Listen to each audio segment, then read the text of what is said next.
Hi అండి, welcome back to my channel RKS kitchen and vlogs. ఈరోజు మన ఛానల్లో సేమియా పాయసం చూపిస్తున్నానండి. ఎన్ని గంటలైనా గట్టి పడకుండా పర్ఫెక్ట్ మెజర్మెంట్స్తో ఎలా చేసుకోవాలో చూపిస్తున్నాను.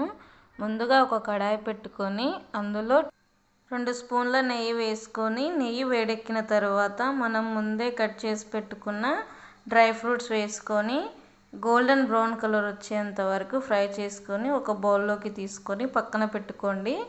ఇప్పుడు అదే కడాయిలో 1 కప్పు సేమియా వేసుకొని, మనం వేసుకున్న సేమియాను కూడా గోల్డెన్ బ్రౌన్ కలర్ వచ్చేంత వరకు ఫ్రై చేసుకున్న తర్వాత 1 కప్పు వాటర్ పోసుకొని ఒక 80% ఉడకనివ్వాలి సేమియాని.